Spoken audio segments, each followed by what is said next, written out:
नमस्कार दोस्तों, मेरा नाम रिजवाना शेख है। विचार नियम आपकी कामयाबी का रहस्य, the power of happy thoughts bye sir Shri. Part 3 continue करते हैं। जो विचार होश और जोश में किए जाते हैं वे हकीकत में बदलते हैं। अब तक आपने पहला विचार सूत्र जाना है कि हर चीज का पहले वैचारिक निर्माण होता है। जब आप बाकी के विचार नियम भी जान लेंगे तो पूरा चित्र स्पष्ट हो जाएगा। आधे अधूरे ज्ञान से विचार नियम का उपयोग करने से आपके जीवन में कुछ चीजें तो आएंगी, कुछ विचार तो हकीकत में बदल जाएंगे, लेकिन फिर भी हो सकता है कि आप दुखी रहें। यदि हर चीज का भौतिक निर्माण होने से पहले वैचारिक निर्माण होता है तो क्या हर विचार हकीकत में बदलता है? आपको यह पता होना चाहिए कि कौन से विचार हकीकत में बदलते हैं। हर विचार आपके जीवन में किसी न किसी तरह से असर कर रहा है, परंतु सारे विचार साकार नहीं होते, क्योंकि दिन भर में कई विचार यूं ही चलते रहते हैं। ये सेक चिल्ली जैसे विचार हकीकत में नहीं बदलते। जिन विचारों में होश और जोश होता है वे ही विचार हकीकत में बदलते हैं। इसलिए दूसरे सूत्र को समझना महत्वपूर्ण है। दूसरा विचार नियम जिसे हमें समझना है वह जो विचार होश और जोश में किए जाते हैं वे हकीकत में बदलते हैं। यहाँ पहला पहलू आता है होश, यानी विचारों को जागृति और स्पष्टता के साथ सामने लाना, वरना इंसान से चिल्ली की तरह विचारों के भीड़ में भटकता रहता है कि मुझे यह चाहिए, मुझे वह मिल गया तो इससे मैं क्या करूँगा, फिर ऐसा होगा। इस तरह विचारों के शोरगुल में कई बार वह अपने विचारों के विरुद्ध सोचने लगता है। नतीजन उसे कोई परिणाम नहीं मिलता।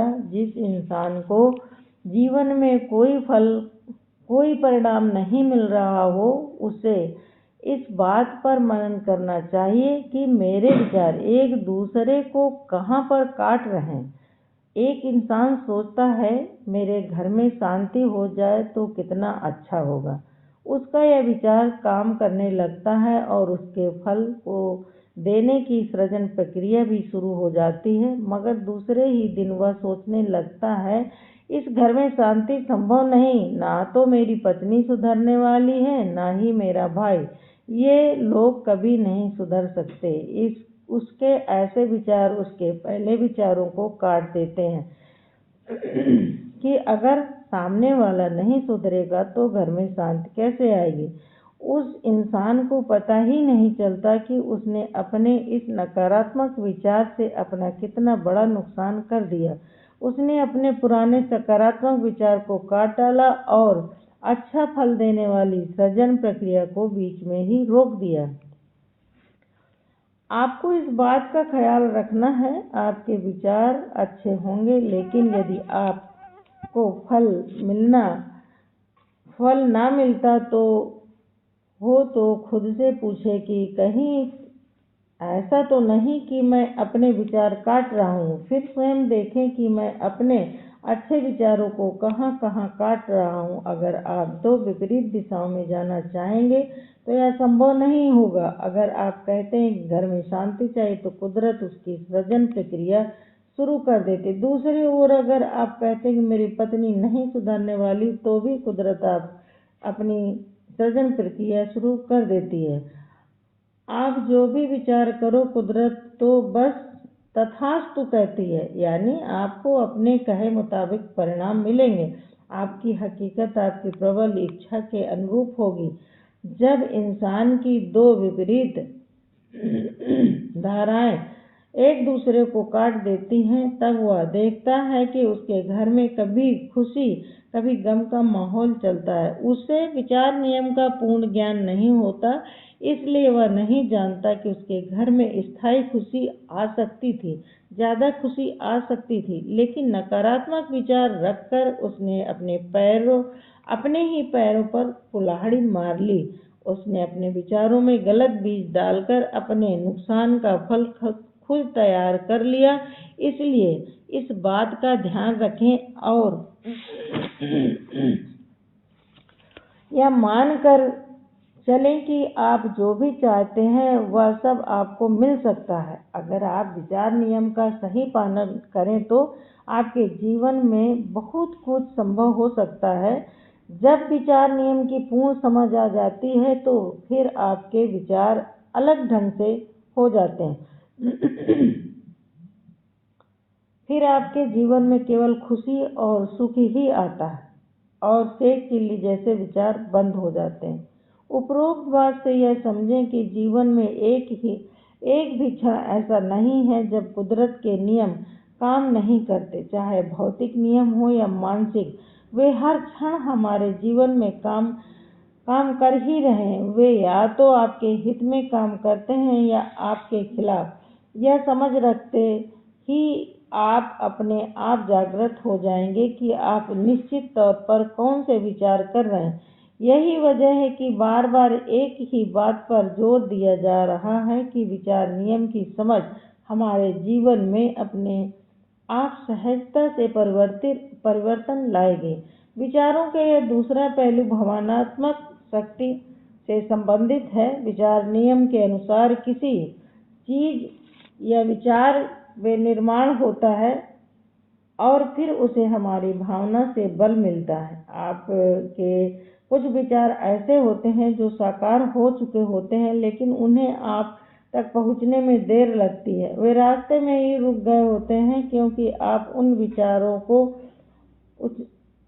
विचारों को भावना का बल देना छोड़ देते हैं। आपको कुछ दिखाई नहीं देता कि क्या होगा, क्या हो रहा है, क्योंकि आपके लिए सब कुछ अदृश्य में होता है।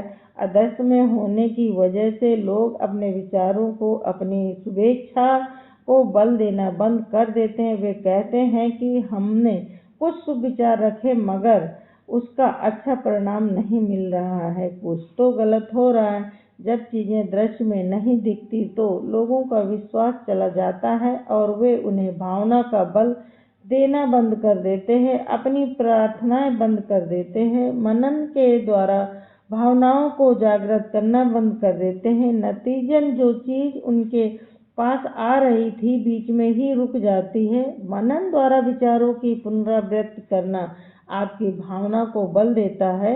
आप जो चाहते हैं उस विचार की तीव्रता को बढ़ाकर उसे कुदरत को दिखाना जरूरी है ताकि उसे स्पष्ट हो कि आपका इरादा पक्का है और आप ऐसे विचार यूं ही नहीं कर रहे हैं। फिर एक बार समझें कि दूसरा विचार सूत्र कहता है जो विचार होश और जोश में किए जाते हैं वे ही हकीकत में बदलते हैं। स्पष्टता और सजगता विचारों में होश लाते हैं। तीव्रता और पुनरावृत्ति भावनाओं में जोश का निर्माण करने के महत्वपूर्ण पहलू है। किसी महापुरुष से एक बार पूछा गया कि हम जो सपने देखते हैं क्या वे साकार होते हैं? उसने कहा, जो सपने हम सोते हुए देखते हैं वे साकार नहीं होते। साकार तो वे सपने होते हैं जो हमें सोने नहीं देते। इस उदाहरण से समझे कि मनचाहे जीवन के जिन विचारों में प्रबल भावनाओं की शक्ति जुड़ जाती है वे हमें कभी कभी सोने नहीं देते। इस तरह जब आपके अंदर किसी चीज के प्रति नकारात्मक भावना है जिसे आप पाना चाहते हैं तो आप उसे प्रकट होने से रोक रहे हैं या पीछे धकेल रहे हैं। यदि आपके अंदर पढ़ाई करने की चाहत नहीं है और आप अच्छे अंक प्राप्त करना चाहते हैं तो आपकी नकारात्मक भावना आपके सकारात्मक विचार पर हावी हो जाएगी। इसलिए दूसरे सूत्र के साथ यह भी बात जुड़ी हुई है कि आप जिस चीज को टोकोगे वह टिकेगी। आप जिस चीज को टोकोगे वह टिकेगी। अपने विचारों में कभी नकारात्मक शब्दों का प्रयोग ना करें, नकारात्मक भावनाओं को ना जगाएं। जैसे मैं अपने जीवन में फला इंसान की शक्ति नहीं देखना चाहता, यह एक नकारात्मक विचार है। जब किसी के मन में ऐसा विचार आता है तो उसका फोकस उस नकारात्मक बात की ओर जाता है जो ऐसे लोगों को ही आकर्षित करता है। यदि किसी बहू का पूरा ध्यान अपनी सास से नकारात्मक व्यवहार पर ही टिका रहेगा तो सास का व्यवहार कभी नहीं बदलेगा। इसलिए हमेशा सकारात्मक विचारों को बढ़ावा दें और बोलते वक्त सकारात्मक शब्दों का इस्तेमाल करें ताकि आपका फोकस अच्छी बातों पर, अच्छी चीज़ों पर जाए। अतः आप अपने जीवन में जो देखना चाहते हैं उस पर फोकस करें।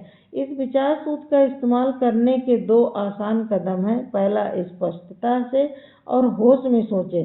इसके लिए जो भी नकारात्मक धारणाएं आपके मन में हों उन्हें त्याग दें। दूसरा, अपने अंदर की हर नकारात्मक भावना को त्याग दें और जो आपको चाहिए उसके लिए सकारात्मक भावना रखें।